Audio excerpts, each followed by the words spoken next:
அந்த கடைக்கு டீ ஆட்ட வேண்டியதா இருக்கு. போடாவியாச்சு போடலாம்.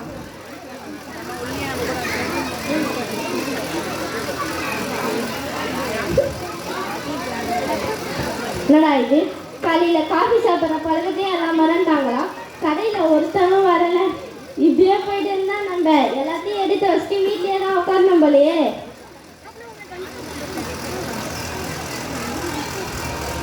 நம்ம வெளியூர்லேருந்து வரோம். நம்ம தங்க வீடு வேணும். தூரத்தில் டீ கடை ஒன்று அங்கே போய் விசாரிப்போம். அண்ணே அண்ணே வாங்க வாங்க வாங்க. அண்ணா நீங்கள் ரொம்ப நல்லவண்ணா. டீ கடை வராங்களோ ஒரு அன்பா ஆதரவா வாங்க வாங்கன்னு கூப்பிடுறீங்களே.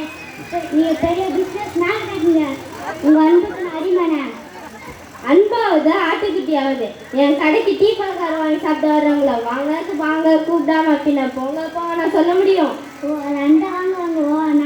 நான் கூட நீங்கள் அன்பா கூப்பிடுறீங்கன்னு நினச்சிட்டேண்ணே. ஆமாம், நீ என்ன வெளியூரா? ஆமாண்ணே, உங்களுக்கு எப்படி நான் தெரிஞ்சுது?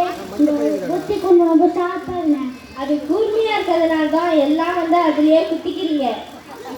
என்ன வேணும்? சரி, உனக்கு என்ன வேணும்? எனக்கு தங்க வீடு வேணுண்ணே. என்ன தங்க வீடா? ஆமாண்ணே, உங்களுக்கு ஊரில் தங்க வீடு கூட இருக்காதா? இந்த ஊரில் நான் ஓலை வீடை பார்த்துருக்கேன், குடிசை வீடை பார்த்துருக்கேன், ஏன் மாடி வீடையே கூட பார்த்துருக்கேன். ஆனால் நீ என்ன தங்கத்தில் வீடு கேட்குற? நீ என்ன அவ்வளோ பெரிய அப்பாட்டக்கரா? உன்னை பார்த்தாலே பஞ்சத்தில் அடிப்பட்ட பச்சவண்டி மாரியே இருக்க. உனக்கு தங்கத்தில் வீடு வேணுமா? ஆனால் நான் தங்கத்தில் வீடு கேட்கல, தங்குறதுக்கு வீடு கேட்டேன். அட நீயாச்சும் கொஞ்சம் தெளிவாக சொல்லடா. வந்ததுலேருந்து தங்க வீடு வேணும் தங்க வீடு வேணும்னு கேட்குற. அப்போ சொல் சரிண்ணா. சரி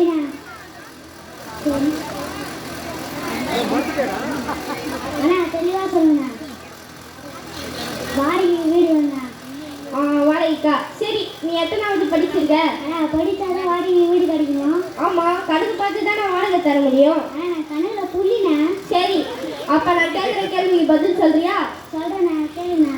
சரி, நான் 100 ரூபாய்க்கு பஞ்சு வாங்கி அதை 150 ரூபாய்க்கு விற்றா எனக்கு லாபமா நஷ்டமா? ஏதாச்சும் பெருசாலி ஏதாச்சும் ஓடுதா? ஆனால் பெருசாலிலாம் உள்ள நான் தான் சிரிச்சேன். ஆனால் இவங்க ஈஸியான கேள்வி கேட்குறீங்க. ஈஸியோ தோசியோ பதில சொல்றா. ஆனால் நீங்கள் 100 ரூபாய்க்கு பஞ்சு வாங்கி அதை 150 ரூபாய்க்கு விற்றா 50 ரூபாய் லாபம்ண்ணே. நான் 100 ரூபாய்க்கு பஞ்சு வாங்கி அதை 150 ரூபாய்க்கு விற்றா எனக்கு 250 ரூபா நஷ்டம்டா. நீ தப்பா சொல்லிட்ட, உனக்குலாம் வீடு கிடையாது. நான் காட்டாதுன்னு சொன்னேன். நீ தப்பா சொல்லிட்ட, உனக்கு வீடு கிடையாது, கிளம்பு. சரிண்ணா, நானே போய் வீடு பார்த்துக்கிறேண்ணே. எங்கடா போற? ஒழுங்கா வாடா. என் கல்ல வியாபாரம் பண்ணாம போனீங்கன்னா இந்த ஊருக்குள்ள சொல்லி உனக்கு வீடு கிடைக்காம பண்ணிடுவேன். சரிண்ணா. ஆனால் இந்த போண்டா எவ்வளோண்ணா? இந்த போண்டா ஒன்று 6 ரூபா. ஆறி போகணுமே, இது 6 ரூபான்றீங்க. ஆறி போனதுனால தான் இது 6 ரூபா. சூடாக இருந்தால் 10 ரூபா. சொல்லி விடுங்கண்ணா. நோ, இங்கே ஒன்லி வியாபாரம். போண்டா எப்படி போடுறது, டீ எப்படி போடுறதுன்னு சொல்லி தரேன். நான் என்ன பலகார பள்ளிக்கூடமாக வச்சுருக்கேன்? இது டீ கடை. ஆனால் அது இல்லை, கொஞ்சம் குறைச்சாச்சு கொடுங்கண்ணா. குறைச்சி கொடுத்தா வாங்கிப்பியா? லொல் லொல் லொல் லொல் வாங்கிக்கடா. லொல் லொல் லொல் லொல் ஒழுங்காக வாங்கிக்கடா. லொல் லொல் லொல் பூச்சிக்கிச்சா நல்லா இருக்கா? சரியா போயிடு. தள்ளி தள்ளி தள்ளி ஏண்டா நாயே, எங்கே கல்லால் அடிப்பியா? நீ தானே சொன்ன குறைச்சி கொடுத்தா வாங்கிப்பேன். ஒழுங்காக வாங்கிக்கடா. ஓ ஓ ஓ ஓ ஓ ஓ காசு குடுறா. ஓ ஓ ஓ ஓ காசே இல்லைண்ணா. ஒன்னு காசு குடுத்துறா. ஓ ஓ ஓ ஓ ஓ ஓ இந்த ஊர் பக்கம் வர மாட்டேன் விட்டு. என்னடா இது, நம்ம போண்டாவை குறைச்சி குறைச்சி விற்றாலும் விற்க முடியல. நம்மளே சாப்பிடுவோம். ஆறி போனாலும் நம்ம போண்டா அபாரமா இருக்கு. சரி, இதுக்கப்புறம் யார் வர போறா? கடையை எடுத்து வைப்போம்.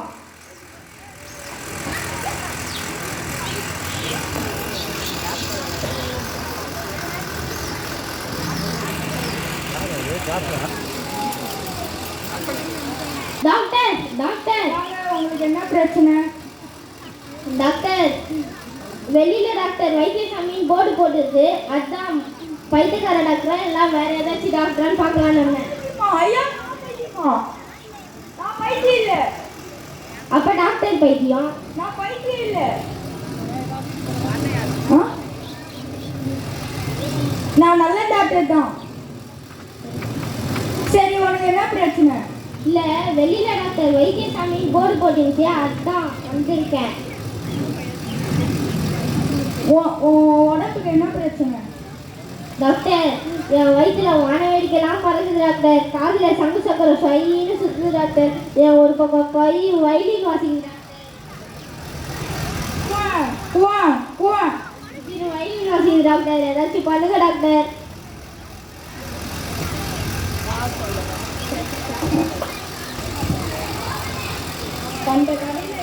கண்ட கடையில் சாப்பிட்டா இப்படித்தான். டாக்டர், நான் கண்ட கடையெல்லாம் சாப்பிடல டாக்டர். என் கல்லை நானே கொஞ்சம் பொண்ணாக நானே சாப்பிட்டேன் டாக்டர்.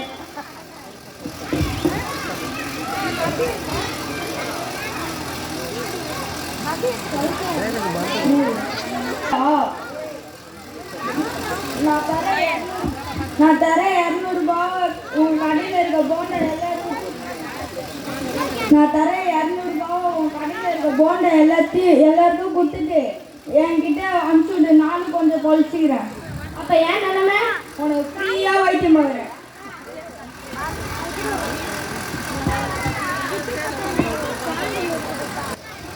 சாப்பிடு. இந்த சாப்பிட்டேன் டாக்டர். நான் மாத்திரை தானே சாப்பிட சொன்னேன், பேப்பரை சாப்பிட்றேன். நீ தானே டாக்டர் இதை சாப்பிட்டுன்னு சொன்னீங்க. நீங்களாச்சும் கொஞ்சம் தெளிவாக சொல்லுங்களேன் டாக்டர். சரி, நீங்கள் உண்மையிலே டாக்டர் தானா? நான் உண்மையிலே டாக்டர் தான். சரி, அப்போ நான் கேள்விக்கு பதில் சொல்லுங்க. கேளு. வயிறு வலி வராமல் இருக்க எதெல்லாம் சேர்க்கணும், எதெல்லாம் சேர்க்கக்கூடாது? மீன் கருவாடு ஆகாது, முட்டை கோழி ஆகும், புளி ஆகாது. புளி சேர்க்கக்கூடாது. என்ன டாக்டர் பேசுறீங்க? புளியை சேர்க்க நான் என்ன சர்க்கஸ் கம்பெனியாக வச்சுருக்கேன்? மீன் கருவாடு ஆகாதுன்றீங்க. அது எப்படி? மீன் கருஞ்சா கருவாடு தானே. முட்டை கோழி ஆகுன்றீங்க. முட்டை எப்படி டாக்டர் கோழி ஆகும்? இப்படி ஏடிக்கு புட்டியா பதில் சொன்னால் எப்படி? இவர்கிட்ட பேசுறதுக்கு எனக்கு ஹார்ட் அட்டாக்காக வந்துடும். ஆக்சிஜனு குளுக்கோஸ் ஏற்றணும். பதில் சொல்லுங்க டாக்டர். டாக்டர், பைக்கிற மாதிரி எதுவும் இல்லைல்ல. என்ன நான் ஏன் பயப்படணும்? டாக்டரை பார்த்துட்டு வந்தனே. டாக்டர் நல்லா தானே இருந்தார். டிப்டாப்பா கண்ணாடி போட்டுட்டு பேண்ட் ஷர்ட் போட்டுட்டு செவப்பா. அவரை பார்த்து நான் ஏன் பயப்படணும்? ஐயோ, நான் அதை கேட்கல. உடம்புக்கு எதுவும் இல்லைல்ல. அதை நீயாச்சும் கொஞ்சம் தெளிவாக தான் சொல்லி. என் உடம்புக்குலாம் எதுவும் இல்லை. டாக்டர் தான் அட்மிட் அவரை நிலைமைக்கு போயிட்டாரு. சரி, உங்கள் உடம்புக்கு எதுவும் இல்லைல்ல. என் உடம்புக்குலாம் எதுவும் இல்லை. ஆமாம், என்ன சமையல் வாசனை தூக்குது? உங்கள் வீட்டிலேருந்து யாராச்சும் வந்துருக்காங்களா? ஆமாங்க, என் தம்பி வந்தான். ஓ, அதான் சமையல் வாசனை தூக்குதா? எங்கள் வீட்டிலேருந்து யாராலும்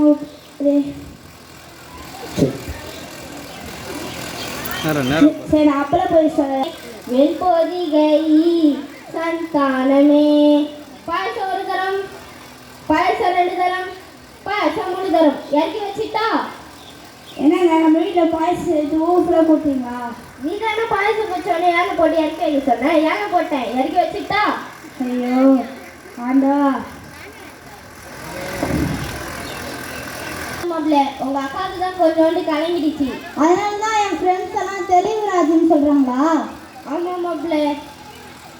மாமா, கடலாம் எப்படி மாமா ஓடுது? என்னது கடை ஓடுதா? காலைல கூட பார்த்தனே, அதே இடத்துல தானே இருந்துச்சு. இது நான் ஒரு டைம் பார்த்துட்டு வரேன். ஆமாம், அது இல்லை மாமா. கடை வியாபாரம்லாம் எப்படி போகுதுன்னு கேட்டேன் மாமா. அட, நீயாச்சும் ஒன்றா சொல்ல மாப்பிள்ள. ஏங்க, இப்போ நான் தெளிவாக சொல்கிறேன். இலை பொடியை சாப்பிடுவாங்க. என்னடி சொல்ற? உன் தம்பியே ரொம்ப நாள் கழிச்சு வந்திருக்கான். இலைய போய் சாப்பிட சொல்ற? சாப்பாடு ஏதாச்சும் சாப்பிட சொல்லு. ஐயோ, இப்படி தானே உங்கள் மாமா தினமும் பேசுகிறாரு. கூட்டினு வாடா.